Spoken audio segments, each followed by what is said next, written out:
Shalom saudara-saudara, saat teduh kita hari ini dari Yeremia 30. Saya akan membacakan dalam terjemahan lain mulai ayat 15. Demikian sabdanya Yeremia 30 ayat 15 sampai 24. Mengapa engkau memprotes hukumanmu?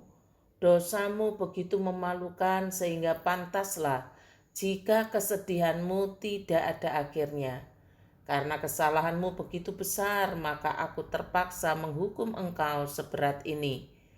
Tetapi pada hari yang akan datang itu, semua orang yang berusaha membinasakan engkau akan dibinasakan, dan semua musuhmu akan menjadi tawanan. Orang-orang yang merampok engkau akan dirampok, dan yang menyerang engkau akan diserang. Aku akan memulihkan kesehatanmu, menyembuhkan luka-lukamu. Sekarang engkau disebut orang buangan dan Yerusalem tempat yang tidak dikehendaki siapapun. Tetapi beginilah firman Tuhan, aku membebaskan kemah-kemah Yakub dari tempat penawanannya dan memulihkan kekayaannya.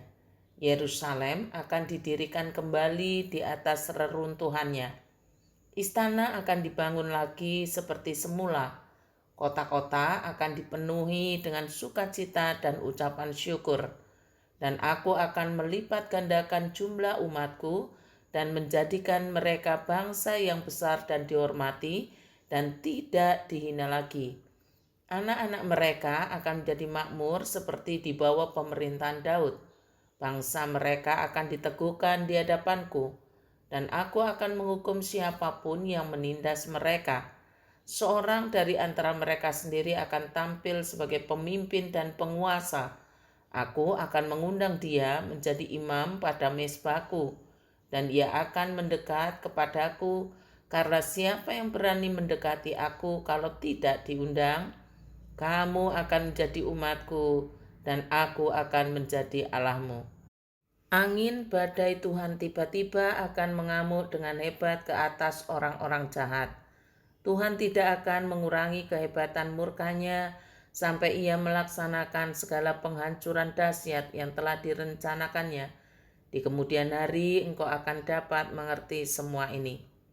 Saudara-saudara, jika saudara membaca keseluruhan pasal 30 ini dan membacanya sambil dinikmati baik-baik, maka saudara akan menemukan pola berkat perjanjian di dalamnya. Berkat perjanjian itu berasal dari Kejadian 17 ayat yang ke-7 yang berbunyi demikian. Aku akan mengadakan perjanjian antara aku dan engkau serta keturunanmu turun-temurun menjadi perjanjian yang kekal, supaya aku menjadi Allahmu dan Allah keturunanmu. Kemudian juga berkat perjanjian dalam Kejadian 12 ayat 3. Aku akan memberkati orang-orang yang memberkati engkau, dan mengutuk orang-orang yang mengutuk engkau, dan olehmu semua kaum di muka bumi akan mendapat berkat. Berkat perjanjian ini bukan untuk orang per orang, tetapi untuk satu komunitas, yaitu komunitas umat. Tetapi yang harus kita pahami adalah bahwa ketika umat jatuh dalam dosa dan setelah diperingatkan berulang kali tidak juga bertobat, maka Allah tetap akan mendisiplin mereka. Pendisiplinan itu tidak serta-merta menghapuskan berkat perjanjian yang telah Tuhan ikat dengan Abraham. Sebab itu Tuhan telah mengajarkan kepada umatnya untuk tidak melarikan diri dari pendisiplinan yang telah Tuhan jatuhkan. Tuhan Allah memerintahkan kita untuk sabar dan setia dalam proses pendisiplinannya. Jika kita sabar dan setia, maka Allah juga melakukan apa yang dijanjikannya. Seperti yang pertama-tama, bahwa mereka akan dibawa kembali untuk mengikat perjanjian dengan Allah sesuai dengan perjanjian yang dibuat dengan nenek moyang mereka. Itu dicatat di dalam ayat 22. Kamu akan menjadi umatku. Pekerjaan Allah yang baik di dalam diri kitalah yang menjadikan kita menjadikan suatu umat bagi namanya. Aku akan menjadi Allahmu. Kehendak baik Allah kepada kitalah yang merupakan inti dari bagian perjanjian itu. Lalu yang kedua, bahwa musuh-musuh mereka akan dimintai perhitungan dan akan direndahkan.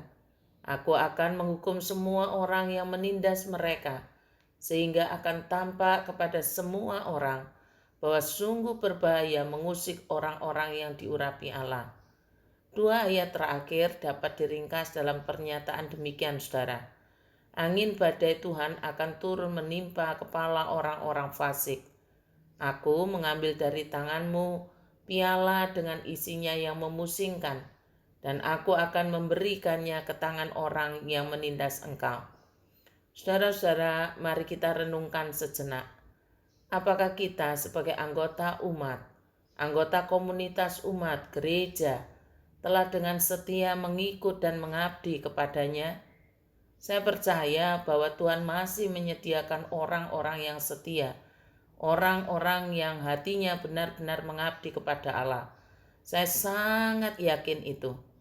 Tetapi saya juga sama percaya bahwa ada di antara kita hidupnya seperti bangsa Yehuda yang dikisahkan dalam Yeremia 30 ini, termasuk para pemimpinnya. Koreksi dan disiplin ilahi juga akan dijatuhkan atas gerejanya jika ia mendapati dosa dan kesalahan yang menggerogoti kehidupan gerejanya.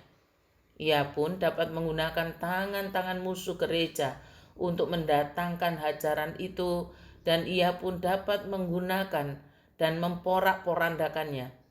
Namun demikian, jika hal itu terjadi, gereja harus bertobat dan jangan pesimis, karena anugerah dan belas kasihan Allah yang mengejutkan akan memulihkan gereja dengan berkat yang berlipat kali ganda.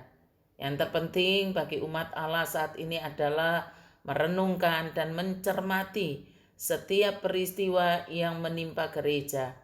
Apakah merupakan koreksi dan ajaran dari Allah? Dalam setiap angin sepoi-sepoi ada bahaya yang mengancam. Dalam setiap gerakan gelombang membuat kita waspada dan berharap kepadanya. Kiranya Tuhan menolong kita menjadi umat yang setia dan mengabdi hanya kepadanya saja. Tuhan Yesus memberkati. Selamat ulang tahun Ibu Li Cencen yang jauh di sana.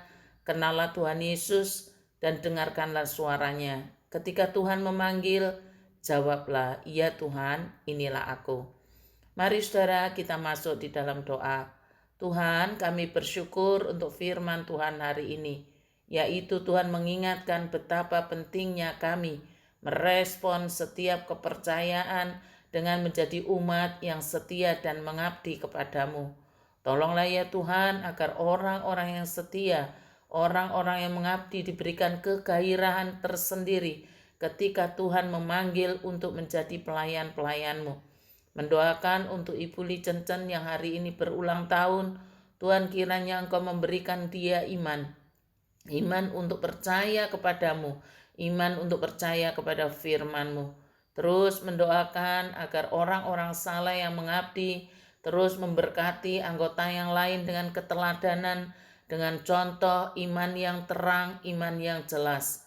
Memang kalau dipikir pelayanan-pelayanan itu memang susah, tetapi biarlah semuanya dikerjakan oleh orang-orang yang saleh, orang-orang yang mengabdi kepada Allah dan tidak menghindarkan diri atau melarikan diri. Terima kasih Tuhan untuk firman-Mu hari ini. Tolonglah masing-masing agar ketika kami sudah ditolong, kami dapat mengerjakan pekerjaan-pekerjaan yang Tuhan percayakan kepada kami. Terima kasih Bapa. Di dalam nama Tuhan Yesus kami berdoa. Amin.